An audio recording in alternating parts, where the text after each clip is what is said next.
Okay. There's the Three of Swords again. Hey, man. We're getting some different perspectives coming up here. And then the Nine of Cups. What do we want, family? I feel like we know what we want. I'm asking this general question just because I think you guys already know what you want. I feel like you guys are open to seeing what you get, but you ultimately know what you want. Usually people don't figure out what you want from them until you finally say it. You're like waiting and seeing and observing, but then when the time is right, you're like, yeah, no, actually I don't care. Goodbye.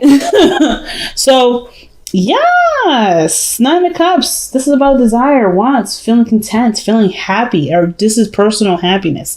Queen of Swords, that's your energy. Typically the Knight of Swords is your energy, but for the sake of the reading and the fact that this is the Queen of Swords, the focus is about you, your perspectives, and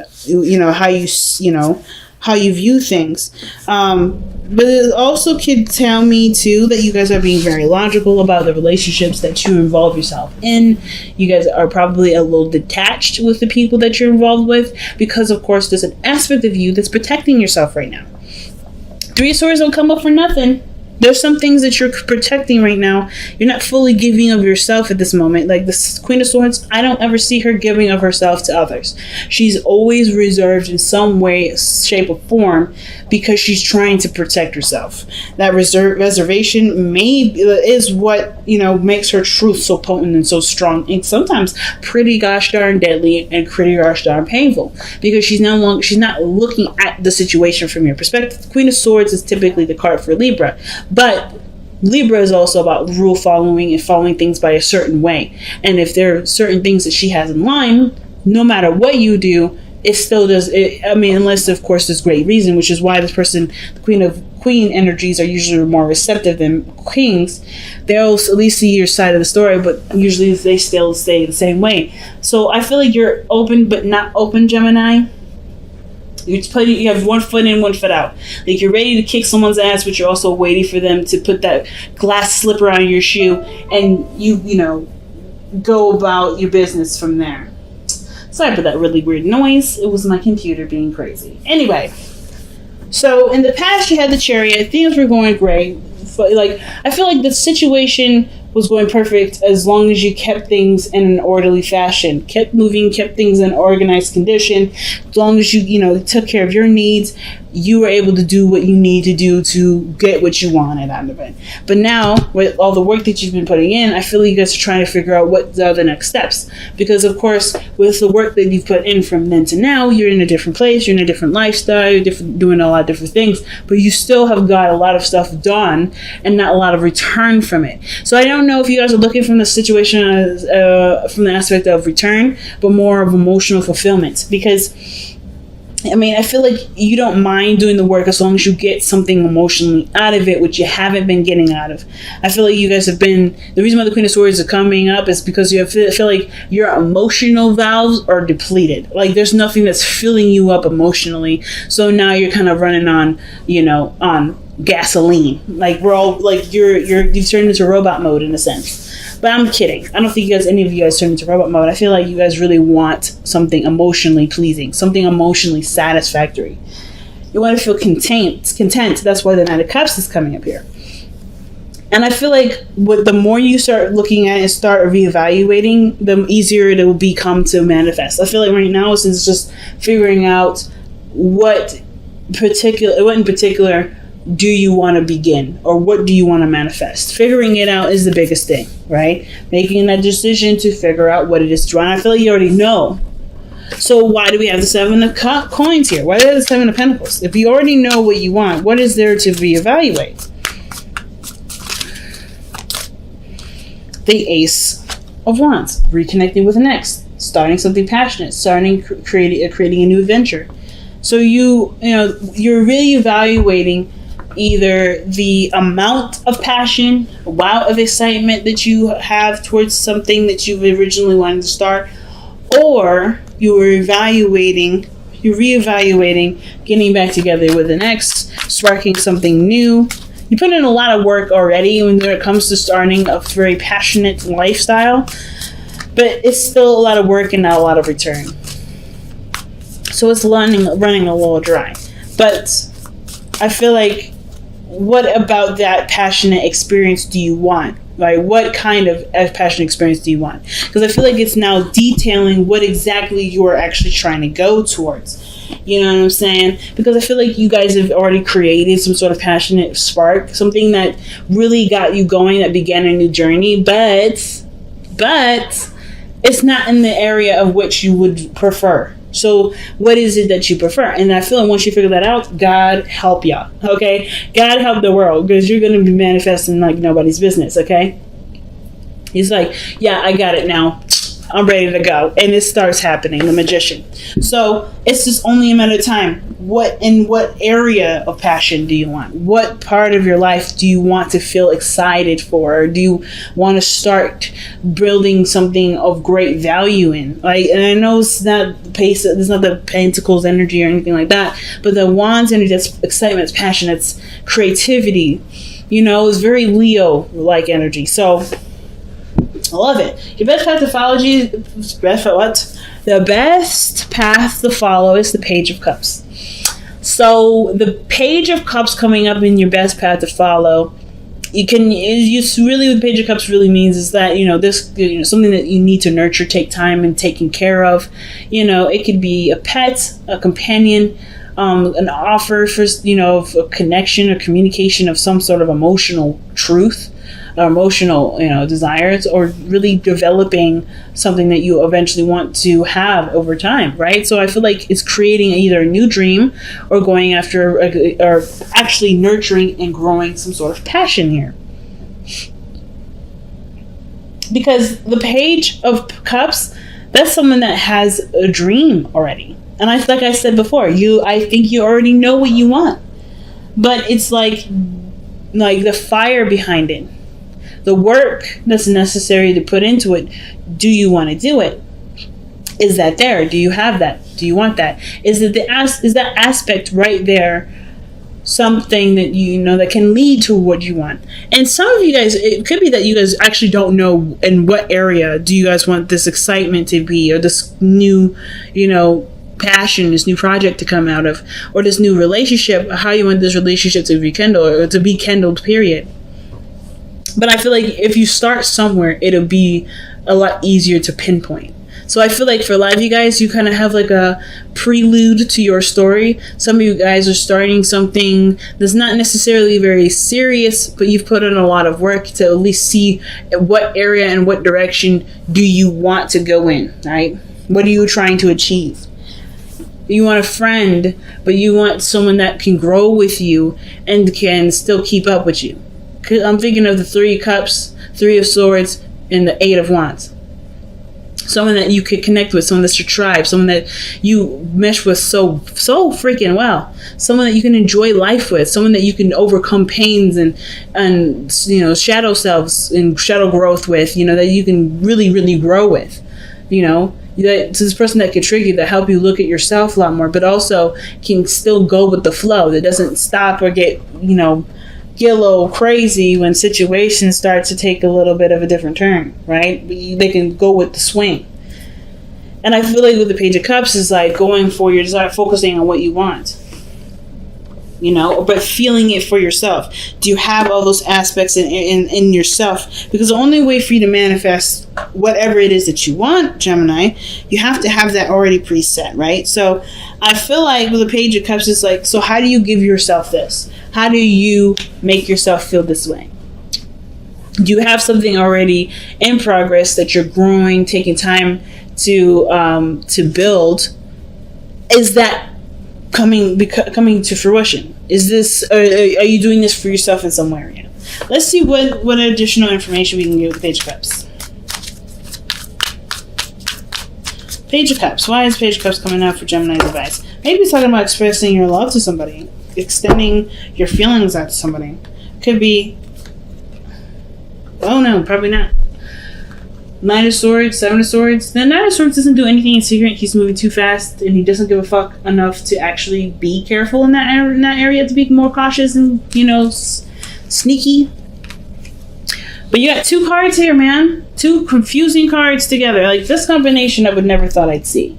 But then what's interesting about these two cards too is they're going in the same direction. One's more calculated and more scheming, a little more sneaky, not necessarily, open to expressing what they're doing. They're just kind of being like, well, just minding my business, when they're really clearly doing something they probably want to keep to themselves. But the Knight of Swords, he's very vocal. He's very outgoing. He's very like, hey, this is what's happening. This is my truth. Get out of my way if you don't want to hear it. But like, both of these two are not the same in regards to how they deliver their message or how they deliver certain things. Knight of Swords, he will bulldoze you. He will run you over. Versus the Seven of Swords, where he would just prefer you to get out, he would just prefer never to run into you at all. So he'll take detours. I feel like the Seven of Swords is always that person that will take the detour, do something that's, evasive, they're just trying to get out of Dodge, right? So I kind of feel like what's interesting is that there is a huge amount of risk. This huge amount of risk. Because the Seven of Swords can also indicate risks. It isn't just somebody being sneaky and weird, but they have to take a risk about being honest and, forward about what they want. I feel like there may have been some sort of passion sparking with somebody, but you put in a lot of the work. And I feel like so ultimately this may be something that you do want, but it does require you to apply yourself. Okay. Wow. Interestingly enough. Interesting reading so far. So your external energy is the Ten of Swords. Something ended, but you put a lot of work into it. Or that something that's coming to an end here. I honestly feel like it's the evaluation process. I'm just going to lay that out there. I feel like it has to do with evaluation. Because just by the Seven of Coins and the Ten of Swords, there's a lot of reviewing. What have you done? How much work did you put in? What's come out of it so far? Something has come out of it. And I feel like it's excitement, it's passion, it's a new inspiration towards something that you may want to go for. But it had to happen from an ending. Or something's coming to an end, which has to do with what you've been working really hard to get inspiration from. Let's see what... Jesus. Ten of Swords and the Lovers. The connection that you have with somebody may be ending here. Or this is an ending, or previous. This is about the ending of some sort of connection between you and a person. This is also your card, Gemini. I don't know why it's not focusing. There we go. But yeah, the Lovers is your card, Gemini. Bouncing. It's not bouncing of the head in your heart, but it's sometimes seen as a choice.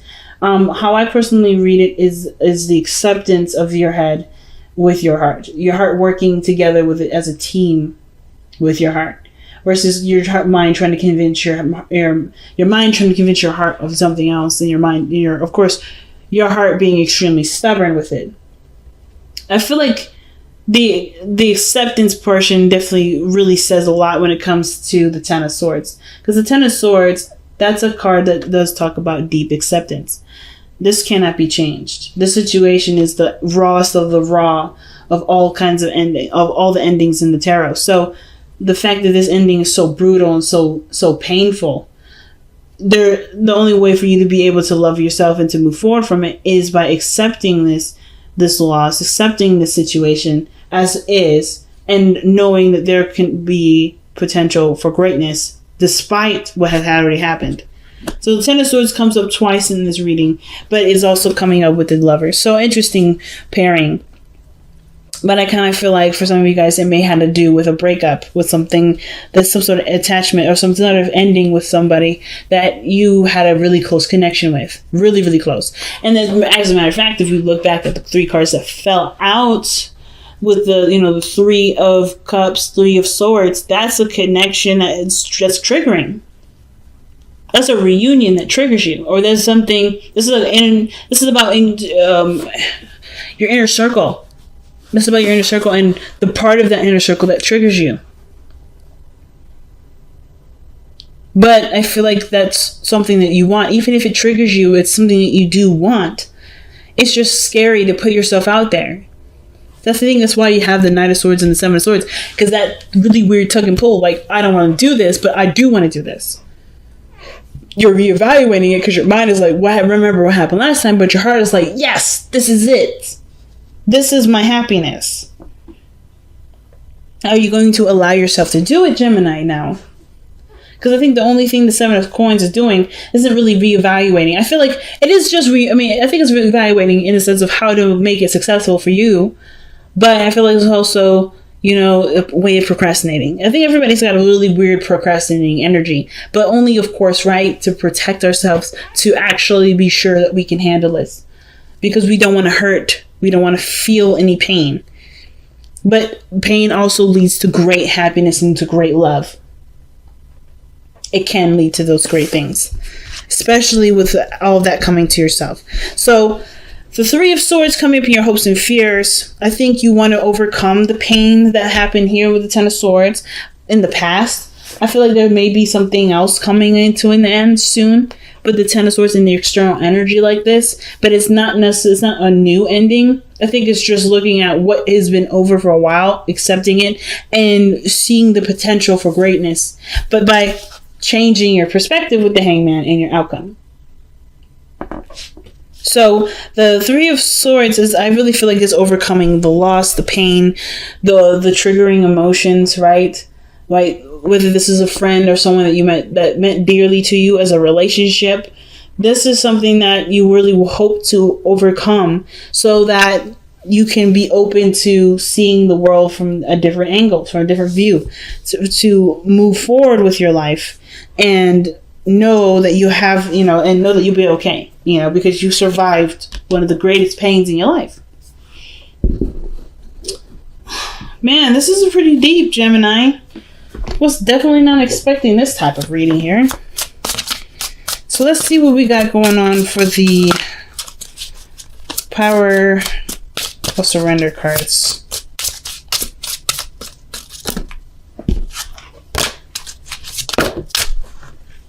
Okay, surrender your belief in scarcity. Jeez. The universe is asking you to open to the infinite nature of abundance. In this way, you can remove blocks in your life and succeed beyond your wildest dreams. The Ten of Swords, the loss, man. That's the only thing at this moment that's not necessarily standing in your way, but it's like the building block that's there that will propel you forward. It's such a huge position. So let's see what time for a nap though. But also take a break. Take some time to rest. Take some time to rejuvenate, to recover, to heal from what you've already experienced. The Ten of Swords is not an easy energy to overcome. It's totally not. And the fact that you're already trying to figure out what your next action is, it's great. But do you have the energy to take all that on after overcoming this serious ending? I feel like giving yourself that time, giving yourself that space, and make sure that you take that rest to make sure that you have all your needs taken care of before going on the journey. I feel like you're on point then. Time for a nap is reminding us that our body needs time to rejuvenate and to heal, to recover, to rest.